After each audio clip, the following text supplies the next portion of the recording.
मोहब्बत ख़त्म नहीं होती, उसका अंदाज़ बदल जाता है।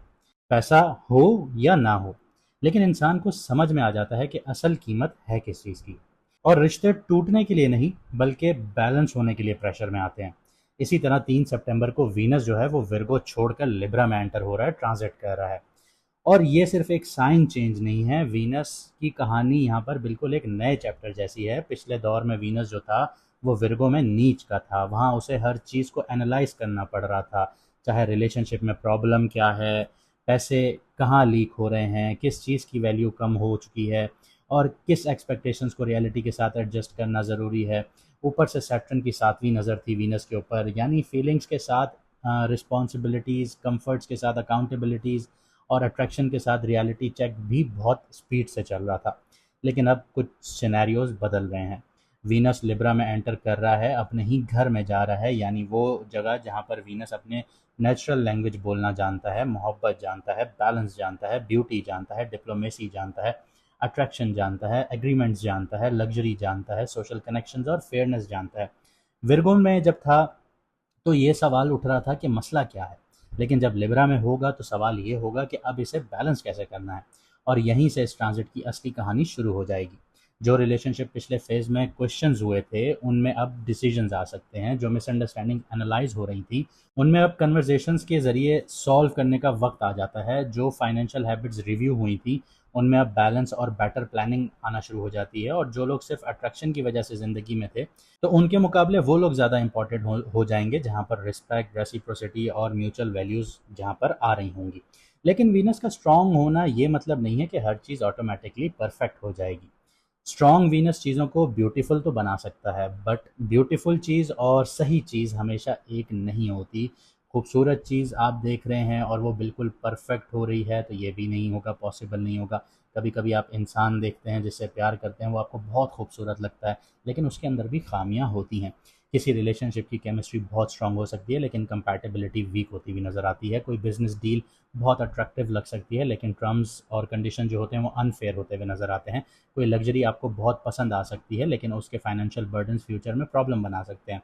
इसलिए लिब्रा में वीनस का असली लेसन सिर्फ प्यार नहीं होगा, यहाँ पे जजमेंट भी होगी। और इस दफ़ा एक और इम्पॉर्टेंट चेंज भी आएगा यहाँ पे, कि वीनस अब 7 नज़र से जो सैटर्न की पड़ रही थी उससे बाहर निकल रहा है। यानी वो कांस्टेंट प्रेशर जो वीनस को विर्गो में करेक्शन, रिस्ट्रिक्शन और प्रैक्टिकल रियलिटीज़ का एहसास दिला रहा था, अब उससे बाहर आ रहा है। लेकिन सैटर्न का जो लेसन है वो ख़त्म नहीं होता। अब उन लेसन्स को अप्लाई करने का वक्त आ जाता है। इसीलिए ये ट्रांजिट मुझे एक लाइन में कुछ इस तरह से नज़र आता है कि पहले जो टूट रहा था उसे समझना होगा आप लोगों को, अब जो बच गया है उसे बैलेंस करना होगा। तो इस ट्रांजिट का बेसिक मीनिंग ये है। और वीनस जो है वो लिब्रा का मालिक है, लॉर्ड है, तो इस ट्रांजिट में वीनस की अपनी एनर्जी ज़्यादा क्लियरली एक्सप्रेस होगी।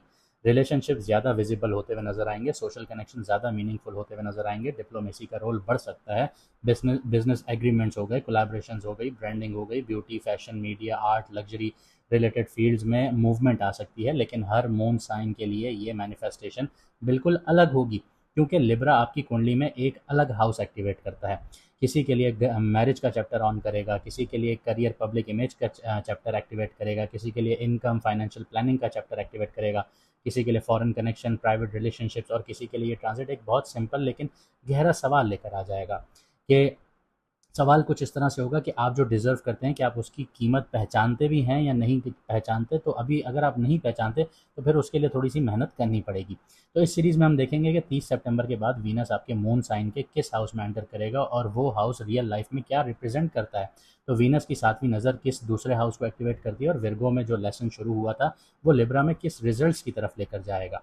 क्योंकि देखिए, खुदा पाक ने जो प्लानिटरी पोजीशंस बनाई हैं, ये प्लैनेट्स बनाए हैं, इनका एक निज़ाम बनाया है, तो इसके हिसाब से हमें सिर्फ पाथ देखना होता है, पैटर्न देखना होता है, उसके हिसाब से हमें आगे बढ़ना होता है। अब अल्टीमेट जो पावर है वो अल्लाह पाक के पास है। आप दुआ मांगे, अपनी किस्मत बदल भी सकती है, क्योंकि यही हमारा ईमान है। और अगर आप लोग कंसल्टेशन लेना चाहते हैं, personal life, marriage, relationship, career direction, business, finance या फ्यूचर की किसी भी स्पेसिफिक मसले को लेकर अपनी कुंडली के मुताबिक डिस्कस करना चाहते हैं, समझना चाहते हैं, तो स्क्रीन पर दिए गए व्हाट्सएप नंबर पर मैसेज करके आप लोग अपॉइंटमेंट ले सकते हैं। तो अब देखते हैं, वीनस जब आपके घर लिब्रा में वापस आता है, तो आपकी ज़िंदगी में क्या सिर्फ मोहब्बत और सुकून लेकर आता है, या किसी फैसले का वक्त भी लेकर आता है जो आपकी वैल्यू, रिलेशनशिप्स और फ्यूचर की पूरी डेफिनेशन बदल दे। यहाँ पर एक छोटी-सी चीज़ मैं ये कहूँगा कि हम लोगों ने सब्सक्रिप्शन बेस्ड मॉडल एक्टिवेट कर दिया है। अगर आप लोग सब्सक्रिप्शन लेते हैं, तो अब आप लोग लाइव 1 टू 1 हमारे साथ बैठ के कन्वर्सेशंस भी कर सकते हैं लाइव में। हम लोग लाइव आते रहते हैं, लेकिन जो हमारे प्रीमियम सब्सक्रिप्शंस होंगी, जो हमारे सब्सक्राइबर्स होंगे, उनके लिए अलग से हमारी बैठक होगी। तो अगर आप लोग सब्सक्रिप्शन लेना चाहते हैं, तो आप लोग सब्सक्रिप्शन ले सकते हैं। जल्द से जल्द सब्सक्रिप्शन लीजिए, हमारे साथ लाइव में जुड़ना शुरू हो जाइए। अब बात करते हैं जेमिनी मूनशाइन वालों की। तो जैसे मैंने आपको बताया कि 3 सितंबर को वीनस घर चेंज कर रहा है, लिब्रा में आ रहा है और आपकी कुंडली के 5th हाउस में आ रहा है। तो कहानी आपके 5th हाउस का एक्टिवेट हो रही है और अगला फेज़ आपकी ज़िंदगी में क्रिएटिविटी, रोमांस, बच्चे, आपकी एजुकेशन और एंटरप्रेन्योरशिप के हवाले से एक नोटिसेबल शिफ्ट लेकर आ जाता है। लेकिन इस दफ़ा सबसे इंटरेस्टिंग बात यह है कि आपके अंदर वो चीज़ें दोबारा ज़िंदा हो सकती हैं जो रूटीन और रिस्पॉन्सिबिलिटीज़ के बीच में कहीं दब गई थी। खुशी से कुछ क्रिएट करने की डिज़ायर पैदा हो सकती है, कोई पुराना आइडिया, हॉबी या क्रिएटिव टैलेंट जिसे आप लोगों ने सीरियस नहीं लिया था, अब सडनली वैल्यूएबल लग सकता है। अगर आप कंटेंट क्रिएटर हैं, राइटर हैं, टीचिंग करते हैं, डिज़ाइनिंग में हैं, मीडिया से जुड़े हुए हैं, एंटरटेनमेंट से जुड़े हुए हैं, मार्केटिंग से जुड़े हुए हैं, कंसल्टेशन से जुड़े हुए हैं या किसी क्रिएटिव प्रोफेशन में हैं, तो ये पीरियड आपको अपनी नेचुरल टैलेंट को ज़्यादा कॉन्फिडेंटली यूज़ करने पर भी पुश कर सकता है। हो सकता है कि आप एक प्रोजेक्ट को प्रोफेशनली लॉन्च करें, अपनी पर्सनल ब्रांडिंग को इम्प्रूव करें या किसी हॉबी को इनकम प्रोड्यूसिंग एक्टिविटी में कन्वर्ट करें।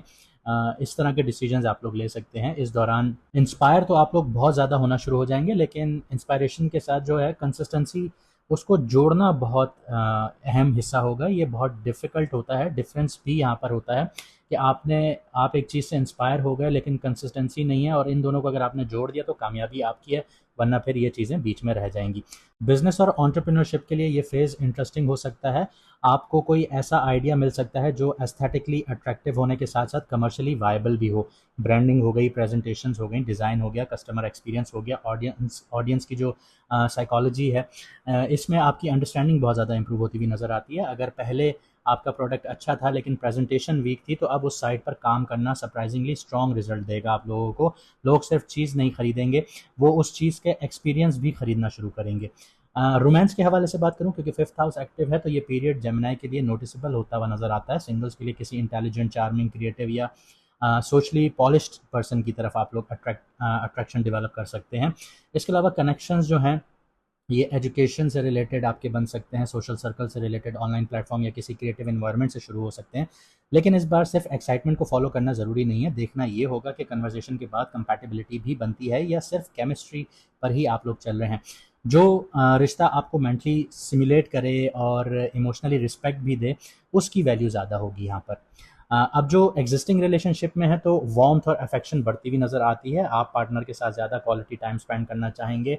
आउटिंग, ट्रैवलिंग, शेयर्ड हॉबीज़ या फ्यूचर प्लान्स पर बात कर सकते हैं आप लोग। लेकिन अगर आप दोनों के दरमियान पहले से कोई इशू था, तो सिर्फ रोमांस टेम्पररी उसे जो है कवर करेगा। असल सॉल्यूशन जो है वो ऑनेस्ट कन्वर्सेशन ही होगा यहाँ पर, क्योंकि अब चांद ग्रहण भी है, बाकी दूसरी प्लानिटरी पोजीशंस भी हैं।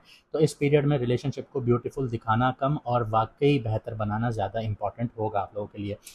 अब बच्चों के हवाले से बात की जाए, क्योंकि 5th हाउस है, तो पेरेंट्स के लिए ये फेज़ बहुत मीनिंगफुल होता हुआ नज़र आता है। किसी बच्चे की एजुकेशन, टैलेंट, कंपटीशन या फ्यूचर प्लानिंग पर फोकस बहुत बढ़ता हुआ नज़र आता है। आपको उनकी नेचुरल एबिलिटीज़ को सपोर्ट करने का मौका मिलेगा, लेकिन अपनी एक्सपेक्टेशन को उनकी रियलिटी पर इम्पोज करना अवॉइड कीजिएगा। कभी कभी बच्चे को जो है वो मोटिवेट करने का बेस्ट तरीका उसे पुश करना नहीं होता, उसकी अपनी स्ट्रेंथ को रिकग्नाइज करवाना होता है।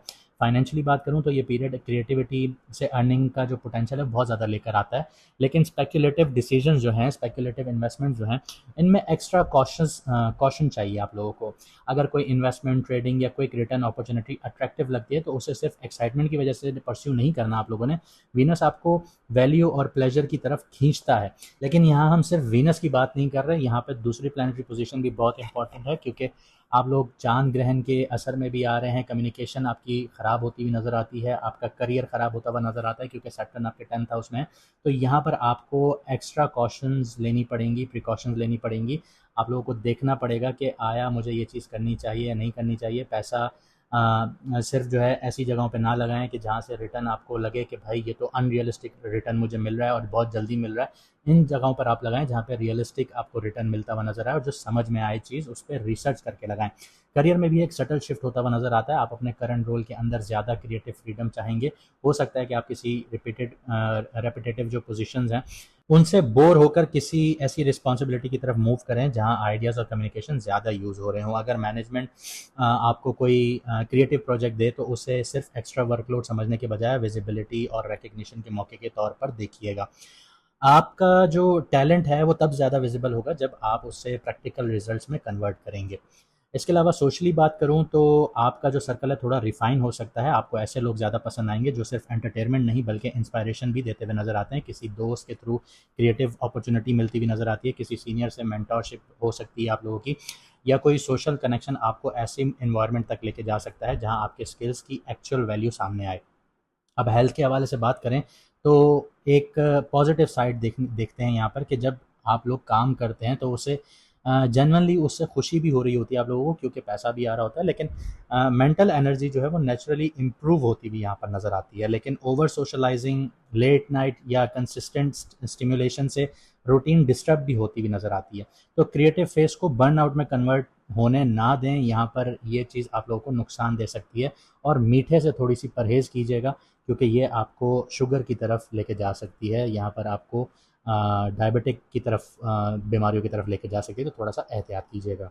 तो जैसे मैंने आपको बताया था कि अगर आप लोग हमारी लाइव में 1-to-1 चैट करना चाहते हैं तो आप लोग सब्सक्रिप्शन हमारी ले लें। हम महीने में 4-6 दफ़ा लाइव आएंगे और आपके साथ जो हमारे पेड यूज़र होंगे, सब्सक्राइबर्स होंगे, उनके साथ बैठ के गपशप भी लगाएंगे और उनकी कुंडलियाँ भी डिस्कस करेंगे, उनको गाइडेंस भी देंगे। तो अगर आप लोग सब्सक्रिप्शन लेते हैं तो हम आपके साथ लाइव बैठेंगे। तो अगर आपको वीडियो अच्छी लगी तो वीडियो को लाइक शेयर सब्सक्राइब ज़रूर कीजिए। मुझे दीजिए इजाज़त, मिलते हैं अगली वीडियो में सितारों के सफ़र पर।